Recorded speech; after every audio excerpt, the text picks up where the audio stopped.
Okay. Okay, is it on this time? Because last time I wasn't sure. You got the tape rolling? What? Oh, it's not tape. Hello! My name is the professor. I paint pictures in the sky. And people love my art because it comes from the heart. And I am here today, back again. I know. Oh, round of applause. Yes, of course. Okay, calm down. I am back again to teach you how to make a beautiful piece of art. Now, let me give you some facts. It will only take about 54 days to complete. And I will need you to search your cupboards, search your garages and basements to find all of the 108 materials that you will need. Don't worry, it's not more than that, just 108. And let me tell you what they are. You'll need some glue, that's liquid kind, and a glue stick. You will need some newspaper, some pieces of wood, and some construction paper. And oh yeah, you cannot forget the bandsaw. You definitely are going to need that. Professor, What is that, little boy? Come into the frame. We cannot see you. What do you want? I'm in the middle of giving my 108 things that we need for this project. You should make it easier. That's way too much stuff. Easier? You want the easy art project? Alright, let me try this again. I was told that might be a little too hard, so we're going to cut it down to... This one, it only take 1 month to complete, okay? Not 54 days, only 1 month, so get ready. Now you need to go sit your house because we are going to need a box of crayons. That's not too hard. A box of crayons. We're going to need some tissue paper and a couple of spoons. Some plastic spoons. Oh yeah, make sure you find some of those googly eye things. Those are really, really cool. I think that could be nice for the butterfly project. And of course, we're going to need a big block of log and a chainsaw because this could be really cool. What? No, you're back again. Why are you back, little boy? What? What do you want now? I think a whole month is a little too much.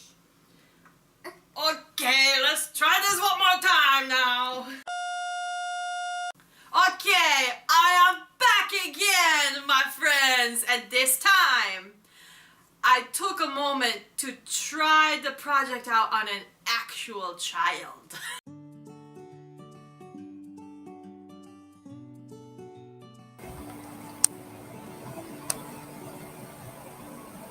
Hi boys and girls, so today you are going to draw a landscape, but we also have to ask the question of what is a Zentangle, because we're going to be using them in this beautiful landscape that is slightly abstract, not totally realistic. So here we go. You're going to need, I would suggest a pencil, although I'm going to be using marker. And at the end, you're going to want crayons or markers to be able to color it because color really brings this project to life today. All right, so here we go. I have my piece of paper and my marker or pencil. I'm going to start with drawing a wave. Yours does not have to match mine. If you want to draw your water in the front differently, that's fine. Or you can follow along with me and draw your waves like I'm drawing my waves. So the front layer of this picture is going to be water. The second layer will be mountains, and the third layer will be the sun. So we're doing the foreground first, and in the foreground is the water. So I have some waves drawn. Just going to add some lines here to connect them so that there's a continuous chunk of water in the foreground. And then I'm going to make it a little bit simpler on that one side. I just wanted some fancy waves over on that other side. So my next layer is going to be mountains. I'm going to start with a line over here on the right hand side of my paper. I'm going to draw a curve that comes down and connects to my waves.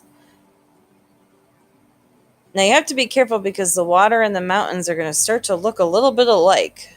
They're all a lot of curves. So you have to keep your head on straight and be thinking about what is water, what are mountains, which is which, especially when you start to design and color in a few minutes. So here's another layer of mountains. Here's my last mountain I'm going to add.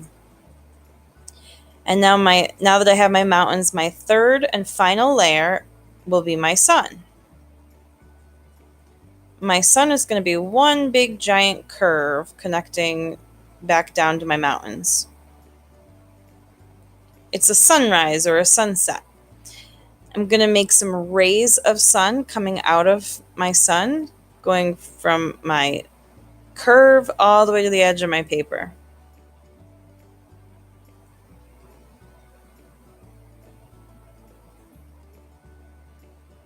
Going to do this all the way around my sun. Then we have something else to talk about. I mentioned what is a Zentangle earlier. Well, now we really need to explore that because our picture's a little bit boring right now. We're going to spruce it up with some designs. So all a Zentangle is a design on a piece of paper that helps to decorate a picture. So it could be as simple as circles or squares or swirls or just lines repeated over and over. So here's a zebra that has a flower design repeated over and over. Here's a wolf, and if you look really, really closely, there's tons of little Zentangle patterns within the wolf. So we're going to take the idea of Zentangling back to our design and make it a little bit more interesting. I love swirls, and I feel like they're very appropriate within these waves within the water. So I'm just going to add lots and lots of swirls in my water. So in the end, it's going to look like a pretty complicated design, but really it's just one line being repeated over and over and over. The swirly line, the spiral line. I'm just doing it again and again and again. And in the end, it looks pretty crazy and amazing, but it wasn't that hard to create. Now in your water, you do not have to do what I'm doing. Maybe you want to take a wavy line and just repeat that over and over and over. Maybe you want to take a circle and repeat a circle over and over again. Or maybe you want to do lots of different designs. I'm leaving that completely up to you, what types of designs or Zentangles you want to add into your water right now. But be working on your water and try to fill it in as much as you can. The more designing you do, the more amazing your artwork is going to be in this project. It doesn't have to be difficult designing, but I want you to put in some effort to fill in your page with designs. You can leave some areas of rest, like I'm only doing every other wave over here on the left side of the paper. You don't have to fill in every single square inch, but I would fill in quite a bit of it.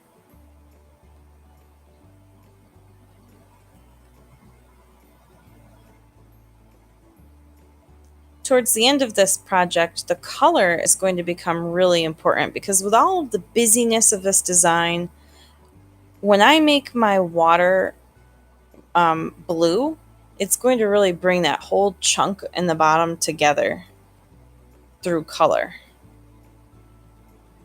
So I hope you have some crayons or markers available. If not, it'll still be a beautiful design, but I would love for you to really put in the effort to color this one, if you're able to. All right, I'm almost done with my swirls. I have a few more left. I'm almost done filling in this space. Now I'm going to move up to my hills or my mountains. I'm just going to start with some straight lines going across the top of this hill. Maybe you want your design to be hearts in the hill, or triangles, or repeated dots over and over. You don't have to copy exactly what I'm doing, but if it helps you to copy what I'm doing, you certainly can. I'm just doing different directions of lines. Very simple straight lines in all different directions, and they look pretty cool.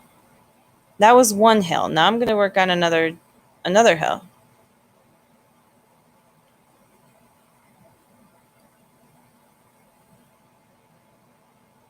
I'm thinking about what design I want to do. All right. I'm going to do a checkerboard pattern on this hill. So I'm going to put all my vertical lines. I'm doing my horizontal lines across the other way. And now when I fill in my checkerboard, I have to be really careful about which ones I fill in and which ones I leave blank.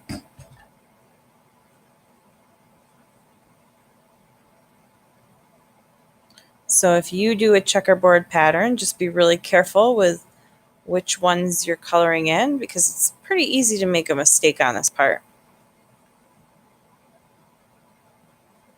And if you do, I'm sure you'll find a way to fix it. Covering it up. I'm going to speed this part of the video up, but if you need to pause at any point to catch up or finish your own designing, go ahead and do that. All right, so I'm moving on to my third hill, and I'm just going to keep it simple. I'm just going to do a bunch of dots. Sometimes simple is better, especially with all of the busyness going on with the lines and the checkerboard and the swirls. I think the dots will be a nice change of pace for the eyes to look at. Meanwhile, I'm thinking about my last hill over there. I'm not sure yet.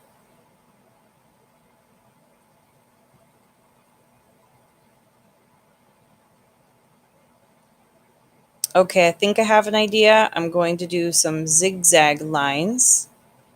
Aside from swirls, I really love the zigzag lines. They're one of my favorite things to draw. I'm just going to do another layer.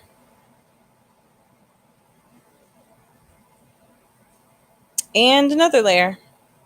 And just keep going until the entire hill is filled with zigzags. I'm keeping in mind that I will have to color all of this. I have to decide how I'm going to do that later. Now, I'm not going to forget about my sun. I do want to add some designs in the sky as well. Just put a little row of dots here. I want to leave my sun mostly alone, but I have done it where I've put a swirl in the middle before. I'm going to go back to my zigzag lines. Just because you used something once doesn't mean you can't use them again. I'm going to use some more straight lines here. It actually is really nice to repeat some of the same things you've already used. It helps your eyes flow around the paper a little more. All right, I'm going to try something new on this one and just do some bouncy lines. And I'm going to repeat them over and over and over and over. Just thought it would be nice to have something a little different up there. I'm going to go with a heart for the middle. And then I'm just going to repeat my heart over and over and over. Kind of trace my lines. Make a cool heart design in the middle of that one. And then I'm going to repeat the same things I have on the other side. Some zigzags. And then in my last one, I'm going to do some straight lines again. Notice I did leave some breathing room in between my designs because I don't want it to be overly busy. It's already pretty busy. And now it is time to color. So here's what I want you to think about when you're coloring. I want you to separate your warm colors and your cool colors. There is already enough craziness to this design. So having your colors a little bit organized is a really good idea. So if we use purple, blues and greens on the bottom for the water and the grass and the mountains, and then warm colors on the top for the sunshine, like yellow, red, orange, and even a little bit of pink if you want pink up there, it would be a really good idea to do that. And I really want you to. So I'm going to do blue for my water.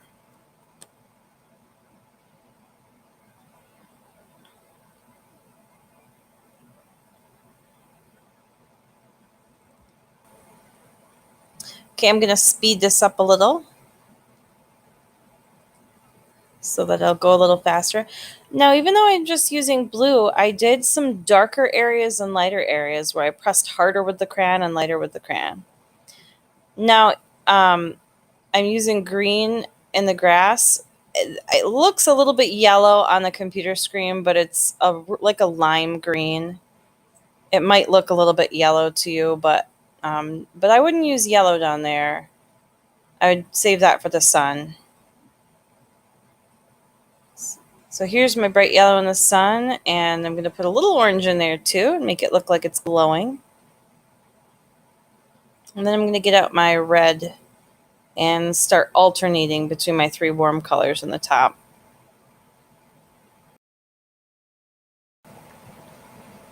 All right, boys and girls, I can't wait to see your finished art. So head over to Flipgrid and make me a video showing it to me. Otherwise, I won't be able to see it.